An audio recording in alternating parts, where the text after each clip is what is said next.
This is Luna. She's taking steps to prepare for a nap, and you're watching what I'm doing right now. Right, Cat? Right. Hello, Kelsey. Hello. Who do you think's gonna win? You asked me this earlier and I didn't know what it meant. Kelsey, the Logan Paul Floyd Mayweather fight started 6 minutes ago. Oh. Who do you think's gonna win? Honestly, I feel like I'd need to see pictures of them like side by side, you know, when they like square up. I feel like I'd have to see them because like... They're both in pretty good shape. Logan is like 6 inches taller than Floyd and weighed in like 20 pounds heavier. Ooh. But Floyd is like, this is what Floyd he is does. undefeated. 50-0. That would be... Logan Paul is 0-1. He's never won? He's never won a professional boxing match. Here's the other thing about today's thing. They're not actually declaring a winner. It's an exhibition match. Oh. And there aren't even any judges there. Apparently, at the last moment, Floyd's team pulled that. That only helps Floyd. Yeah, he doesn't want to lose his streak. Because if Logan loses again, whatever, who cares? He lost his other one. It's Logan Paul, right? Yes. If Floyd is declared the loser at a thing, he no longer has his 50-0 streak. Being strategic. Anyway, what are we doing today? We're a little scattered right now, but we're currently going to my parents to pick up sleeping bags so that we can camp up in Glacier. We had 2 tents, and both of them have mysteriously disappeared, so we bought a tent. It's in the back. It's a 3-person tent. Why did you buy a 3-person tent if we're only 2 people? Wait, I don't want to raise my eyebrows because your sister's there, and like I don't want to put that energy out onto the internet.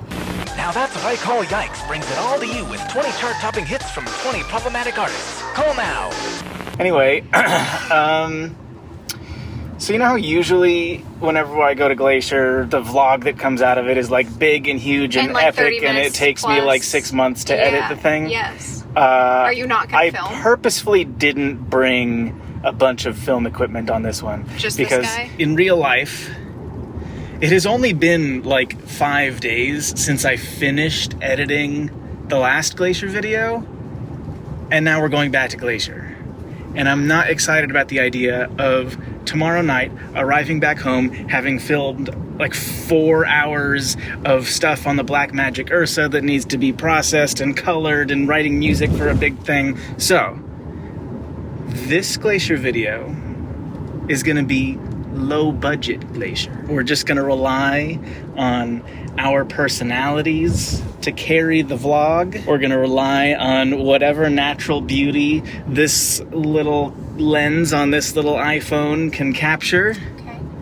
I'm probably going to just reuse a bunch of music from previous videos, and we're not going to stress about it.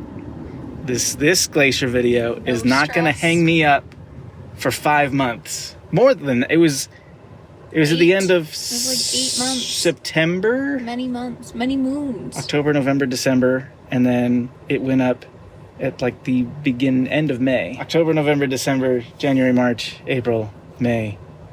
Like 7 months. We just stopped at Kelsey's parents' house, and her parents were like, here, take this. Here, take this. Here, take these biscuit things. Take these crackers. Take these meats and cheeses. Oh, you need some Reese's peanut butter cups for the road? Oh, you should take this light. You need Diet Dr. Pepper. Oh, Here you go. the frame rate on that light. Oof. I'm going to give someone a seizure. Here's a Dr. Pepper. And this is where Kelsey gets it from. She's just a pusher.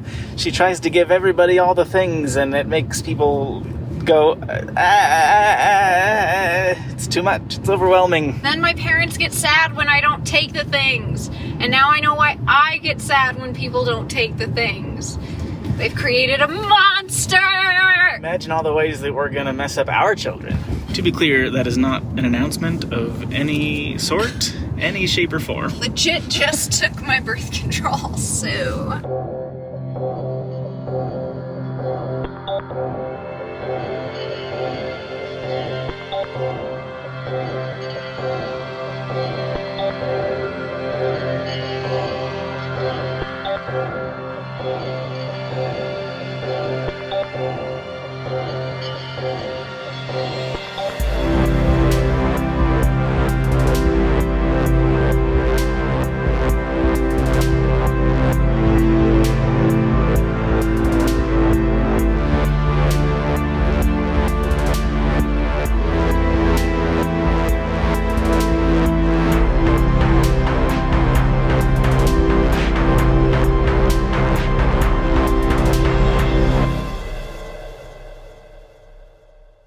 Well, we've arrived in somewhere. I don't actually know what town we're in. If I ever figure it out, it will be on the screen.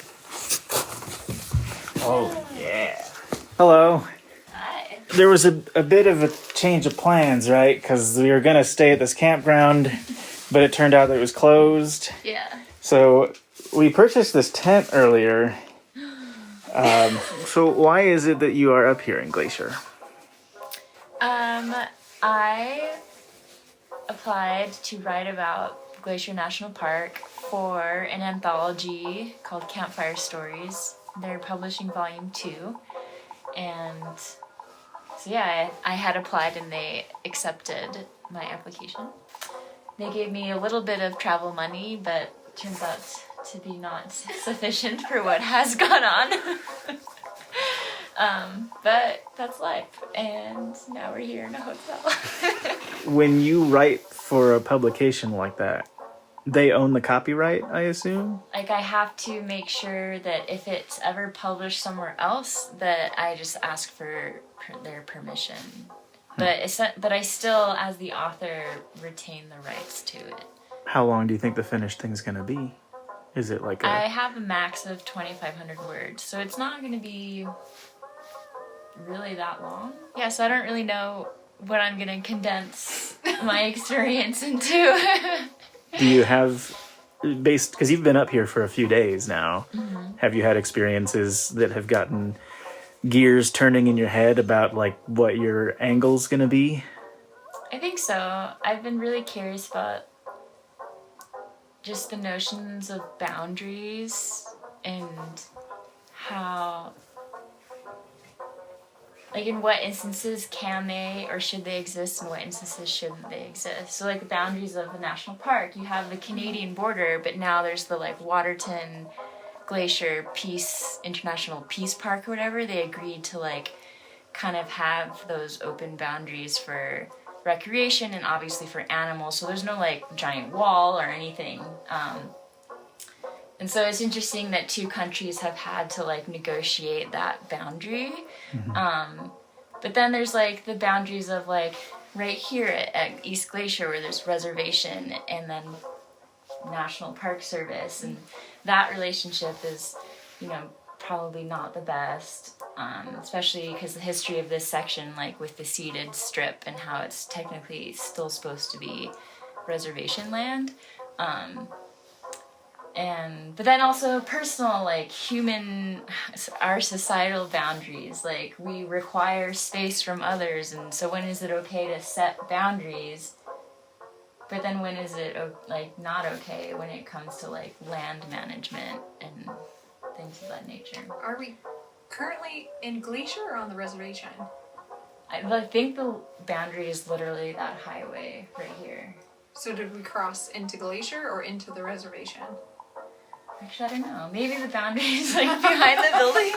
Speaking of like boundaries, we're like so yeah. Where are we? Over the last handful of years, both as a result of my own curiosity, life experience, lifestyle, etc., and just like a general increase in the discourse around people's identities and whatnot, I've done reading about boundaries and such. And I think the definition that sticks in my mind most often is something like a boundary is the distance at which I can both love you and continue to love myself. But how does that work for like trees and other mammals? I mean, that's very specifically related to interpersonal relationships between humans. But I guess if you wanted to extend it into the relationship between humans and nature, when is it okay to fell a tree or something? Probably most people would feel very comfortable with if If it's something that I have to do to survive, then go for it. Kelsey's tapping out. Listen, man, I went through the ringer the past 2 days. But the catch I think I have trouble with is that just the very idea of this anthology is called Campfire Stories. So I don't want to get too like depressing or too like political Stick it to or the too man. like how do I don't even know, or maybe I shouldn't even be questioning these things, but You could get really meta with it and talk about the fact that when writing the thing, because it's called Campfire Stories, you didn't know where the boundary was. I guess, but there should at least be an element of like entertainment, right? I'm assuming. Yeah. Well, I'm here to report that it looks like nobody won the Floyd Mayweather-Logan Paul boxing match today. No one got knocked out. They both walked away. They're both probably going to tell their fans that they won. They both got paid. I guess everybody wins. They both got many tens of millions of dollars. Yeah.